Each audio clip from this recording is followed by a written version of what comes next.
Assalamualaikum warahmatullahi wabarakatuh. Kembali lagi bersama saya Muhammad Ervan di channel YouTube saya yang akan mempresentasikan tugas mingguan saya dari mata kuliah manajemen kontrak.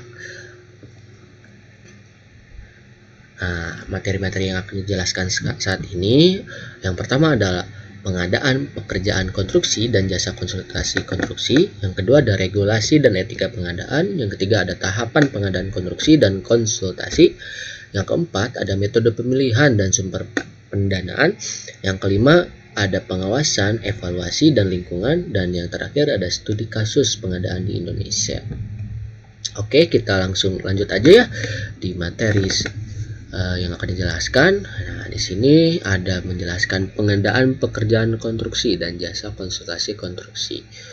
Nah, pengadaan pekerjaan konstruksi adalah proses yang mencakup pembangunan fisik seperti gedung, jalan, jembatan, irigasi, dan infrastruktur lainnya.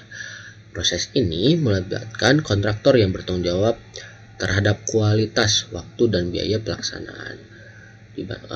Pengadaan jasa konsultasi konstruksi adalah layanan profesional yang memberikan masukan teknis sebelum dan selama pelaksanaan konstruksi. Ini mencakup studi kelayakan, perencanaan desain, pengawasan lapangan, hingga evaluasi pasca proyek. Nah, yang tadi itu menjelaskan keduanya memiliki peran penting dan namun saling melengkapi dalam mewujudkan proyek infrastruktur yang berkualitas dan tepat guna. Oke, selanjutnya kita di sini ada regulasi dan etika pengadaan. Nah, ada landasan hukumnya nih. UU nomor 2 tahun 2017 tentang jasa konstruksi, Perpres nomor 16 tahun 2018 tentang pengadaan barang atau jasa pemerintah, dan Permen PUPR nomor 14 tahun 2020 tentang pengadaan jasa konstruksi. Dan yang sebelumnya mungkin kalian sudah menonton video sebelumnya, ini sudah dijelaskan juga di video sebelumnya. Prinsip etika dan dalam pengadaan. Nah, transparansi yang pertama ada proses terbuka. Kita harus terbuka dalam mengecek pengadaannya, terdokumentasi juga dan dapat diaudit. Yang kedua ada kompetisi sehat. Nah, di kompetisi sehat ini kesempatan adil bagi semua penyedia jasa. Dan yang ketiga ada akuntabilitas. Nah, yang kedua akuntabilitas ini semua keputusan dapat dipertanggungjawabkan. Jadi kalian harus bertanggung jawab apa yang sudah diputuskan. Nah, yang terakhir ada anti korupsi. Kita tuh menghindari praktik suap, kolusi, dan nepotisme. Nah, di regulasi dan etika menjadi fondasi penting agar proses pengadaan berjalan adil dan bebas dari konflik kepentingan pribadi. Oke, lanjut. Nah, di sini kita akan menjelaskan tahapan pengadaan konstruksi dan konsultasi. Yang pertama ada perencanaan. Nah, perencanaan ini menyusun kebutuhan proyek, RAB, dan metode pengadaan. Yang kedua ada persiapannya. Nah, persiapan ini penyusunan dokumen tender, jadwal, dan syarat kualifikasi. Yang ketiga ada pelaksanaan kontrak, penunjukan penyedia, pelaksanaan fisik atau lapangan, dan pengawasan. Dan yang terakhir serah terima dan evaluasi. Nah, di sini pemeriksaan hasil pekerjaan dan evaluasi kinerja penyedia. Nah, masing-masing tahapan ini wajib dijalankan semuanya sesuai prosedur untuk menjamin kualitas dan efektivitas saat proyek berlangsung. Oke, selanjutnya ada metode pemilihan dan sumber pendanaan. Nah, metode ini ada yang pertama ada pemilihan konstruksi. Metodenya yang pertama ada tender umum. Nah, tender umum ini biasanya terbuka untuk semuanya, seluruhnya, bagi seluruh penyedia yang memenuhi syarat. Jadi untuk umum semuanya bisa mengikuti. Nah, untuk tender terbatas biasanya hanya yang diundang saja, hanya penyedia tertentu yang diundang. Dan yang terakhir ada seleksi atau penunjukan langsung. Nah, biasanya ini mengikuti situasi urgensi untuk kondisi khusus atau darurat.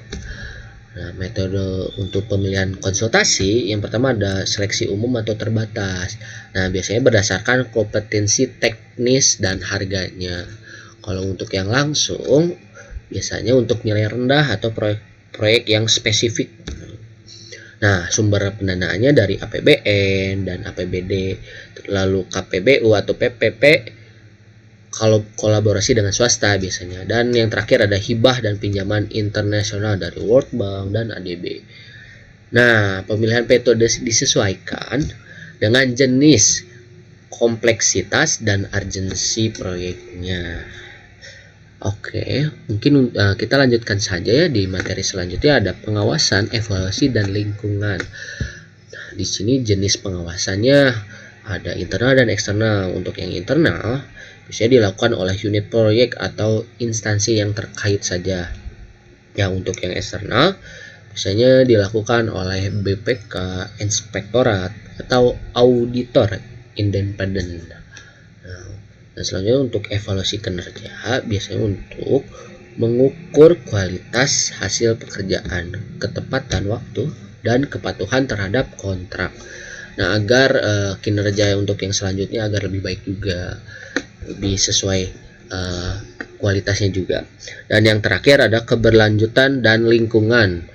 Nah, biasanya ini green building, efisiensi energi dan air. Yang kedua ada sertifikasi oleh GBCI, dan yang terakhir ada regulasi AMDAL Permen LHK nomor P38 tahun 2019. Nah, pengawasan dan keberlanjutan memastikan proyek tidak hanya selesai saja, tetapi juga memberi manfaat jangka panjang. Jadi bisa saja nanti proyeknya dilanjutkan kembali jika ada proyek terbaru gitu. Nah, mungkin lanjut lagi. Selanjutnya ada studi kasus pengadaan di Indonesia. Kalau yang di Indonesia ini ada nih contohnya nih dari Jalan Tol Trans Jawa. Nah, biasanya ini konstruksinya oleh Jasa Marga dan mitra swasta.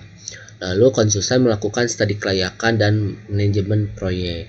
Yang kedua juga yang terbaru-baru nih yang dari presiden sebelumnya, Ibu Kota Nusantara IKN, konstruksi gedung pemerintah dan smart city.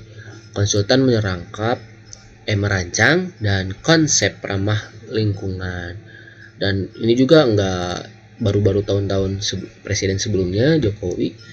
Yang terakhir ini ada kereta cepat Jakarta Bandung, yaitu KCIC yang dikerjakan oleh KCIC. Nah, konsultan biasanya terlibat dalam desain dan pengawasan teknologi tinggi.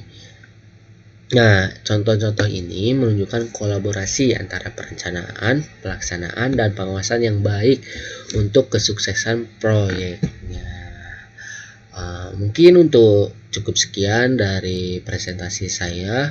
Mohon maaf jika ada kalimat yang mungkin agak membingungkan. Mohon maaf. Wassalamualaikum warahmatullahi wabarakatuh.